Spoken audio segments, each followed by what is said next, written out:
जलन। ममता बहुत ही सीधी और प्यारी लड़की थी, वहीं सुनील एक सरल और आगे बढ़ने की सोच रखने वाला लड़का। सुनील, बेटा सुनील कहाँ है? अरे जरा एक गिलास पानी तो दे दो। हाँ माँ, अभी आया। क्या माँ, पानी तेरे सर के पास ही तो रखा है, क्या हो गया है? तबीयत खराब है क्या? अरे नहीं नहीं, वो उठने का मन ही नहीं कर रहा था, तो देखा ही नहीं। वैसे क्या कर रहा है? यहाँ बैठ ना मेरे पास। माँ पढ़ रहा था। वो क्या है ना, नौकरी में तो वक्त नहीं मिलता, अब ऑफिस से घर आकर ही तो वक्त मिलता है। अच्छा अच्छा ठीक है, पढ़ ले जा बेटा। सुनील पढ़ लिख कर और आगे बढ़ना चाहता था, लेकिन माँ की तबीयत खराब देखकर सोचता है कि शादी ही कर ले। कब तक माँ का ख्याल वो अकेले रख पाएगा? तो एक दिन, माँ ये ममता है, मैंने इससे शादी कर ली है। तुम्हारी तबीयत भी ठीक नहीं रहती, तो मैंने सोचा शादी कर लेता हूँ। घर संभालने वाली और तुम्हें संभालने वाली कोई आ जाएगी तो अच्छा रहेगा। माँ अचानक से सामने बहू देखकर हैरान रह जाती है। बेटा ये क्या बात होती है? न बैंड, न बाजा, न दहेज, न शगुन, ऐसे कैसे बहू आ गई? माँ तू तो जानती है, मैं नौकरी के साथ पढ़ाई कर रहा हूँ, तो कहाँ से इतना पैसा बचा पाता कि धूमधाम से शादी करता। वैसे भी माँ, लोग तो आकर खाकर निकल जाएंगे, इसलिए बस वैसे ही। माँ जी, मैं आपका ख्याल रखूंगी। वैसे भी ये आगे की पढ़ाई कर रहे हैं, अच्छा कुछ कर गए तो सबके दिन फिर से अच्छे आ जाएंगे। सास को ममता की बात ठीक तो लगती है, लेकिन मन में कहीं ना कहीं लगता है कि कहीं बहू बेटे को लेकर फुर्र ना हो जाए और फिर तो वो रह जाएगी अकेली। बेटा देख, मेरा जो कुछ भी है वो सुनील ही है, और सुनील का भी अब इस दुनिया में मैं ही हूँ और कोई नहीं। क्या सुनील? बिल्कुल माँ, लेकिन आज से ममता भी मेरे जीवन का अहम हिस्सा है, जैसे तू है। सास को बड़ा बुरा लगता है कि उसकी सल्तनत में कोई और हिस्सेदार कैसे हो सकता है। कैसे कोई और उसके 30 साल के बेटे की जिंदगी में अचानक से आकर बराबर का हिस्सेदार बन सकता है। देख बहू, मैं भले थोड़ा बीमार रहती हूँ, लेकिन इसका मतलब यह नहीं कि घर की चीजों में मेरा कंट्रोल खत्म हो गया है।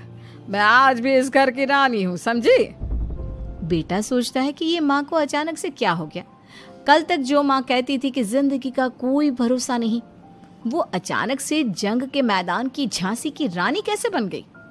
माँ क्या हो गया है? सब ठीक है ना? अचानक कैसी बात कर रही हो? ममता का आज पहला दिन है, स्वागत करो उसका। आसपास की आंटियों को बुलाओ, नई दुल्हन की मुंह दिखाए करवाओ। खैर, सास होने का फर्ज निभाती है और बाद में एक सहेली के साथ बाहर निकल जाती है। क्यों री बताया नहीं कि बेटे का ब्याह कर रही हो? वैसे तो सारा दिन हम ही में घुसी रहती हो।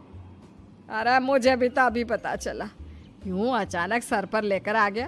कहता है बहू है माँ तुम्हारी, अब इसको भी इतना ही मैं प्यार करता हूँ जितना तुझे करता हूँ। लो जी, ये क्या बात होगी? क्यों इतना प्यार करता है? अरे माँ का प्यार तो ज्यादा होता है। अब उसको तो कोई दूसरा पति मिल सकता है, लेकिन तुम ही बताओ, क्या माँ की ममता किसी और की हो सकती है? ना जी ना, बेटे को समझाओ ये बात। अरे क्या समझाऊं, मुझे तो खुद ही समझ में नहीं आ रहा कि क्या हो रहा है। जो बेटा कल तक माँ माँ करता था, अचानक से बीवी बीवी का राग आलाप रहा है। देखा, उसकी बीवी ना सुंदर और जवान है। सुंदरता के आगे तो एक से एक नहीं टिके, तो तेरा बेटा किस खेत की मूली है? सास को भी समझ में आ जाता है कि बहू की सुंदरता के आगे माँ का प्यार किसी काम का नहीं।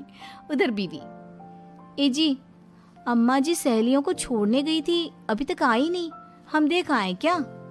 अरे रहने दो ना, आ जाएंगी। कहाँ जाएगी, उनकी आदत है, एक बार जाती है तो पूरी पंचायत खत्म करके ही आती है। अच्छा ही है, खाना वाना खा कर गई होगी। छोड़ो ना, घूमेगी तो खाना पचेगा, नहीं तो ऐसे ही खाट पकड़ लेगी। बहू भी शांत हो जाती है। उधर सास सोचती है कि आज थोड़ा देर से ही घर जाती हूँ, जब बेटा परेशान होकर ढूंढेगा तब मजा आएगा। बीवी को खुद ही पता चल जाएगा कि माँ के आगे उसकी दाल नहीं गलेगी।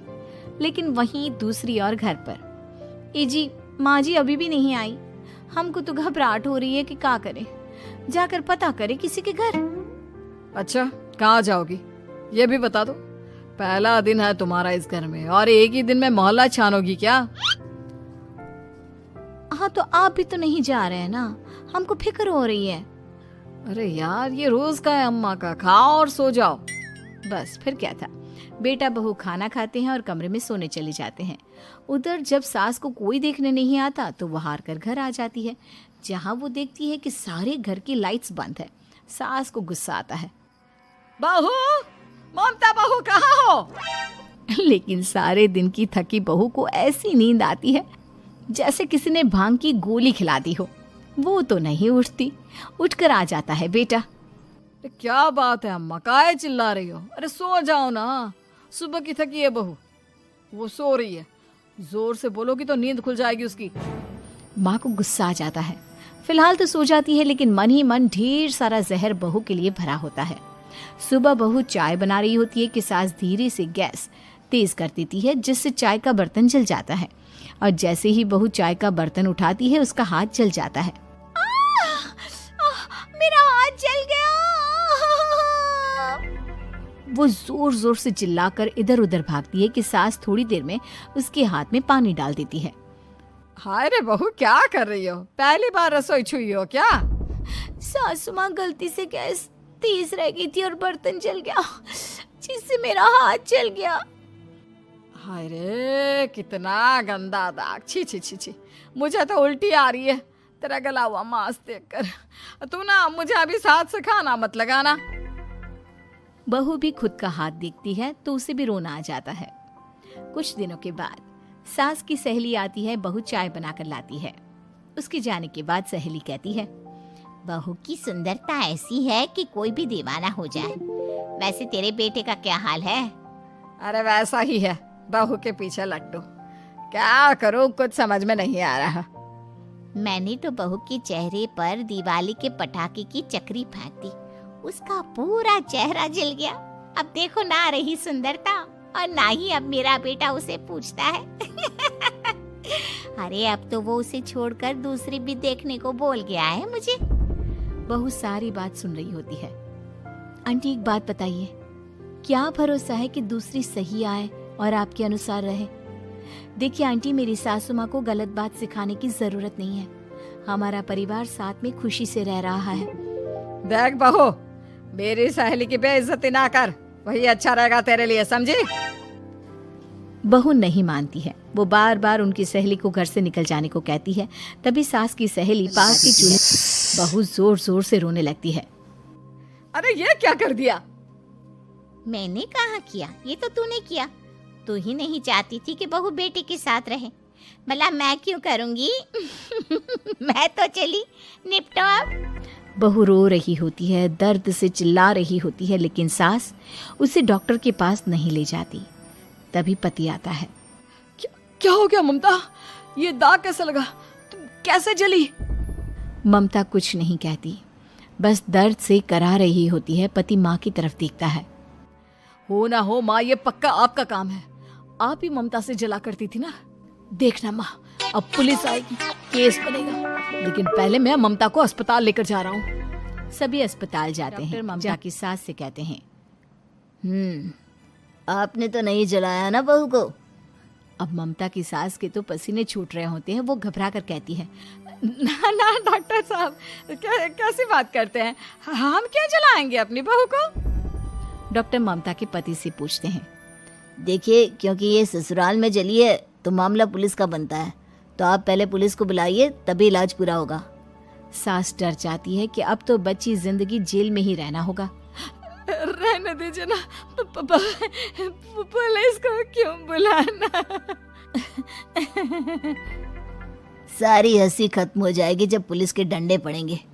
बहू को जलाना भले ही बहुत आसान हो, लेकिन उसके बाद सारी जिंदगी जेल की हवा खाना। सास डर जाती है। पुलिस आती है। पास लेटी दर्द से करा रही ममता स्टेटमेंट देती है। तो क्या हुआ था? कैसे जली आप? ममता पास खड़ी सास को देखती है। बेटी बताओ, कैसे जल गई तुम? ओए, काका का किरण वाली शाहरुख, चुप, बिल्कुल चुप। सास चुप। सभी इंतजार करते हैं कि ममता क्या बोलेगी। जी मैं खाना बना रही थी, लकड़ी उड़कर मेरे ऊपर गिर गई और मैं जल गई। सास बहू की बात सुनकर रोने लगती है। देखा माँ, कितनी समझदार है ममता। ये चाहती तो, हाँ बेटा, ये चाहती तो मैं आज जेल में होती। मुझे माफ कर दे, मैं आगे से अभी कभी ऐसा नहीं करूंगी। बहू के साथ मिलकर रहूंगी, मुझे माफ कर दे।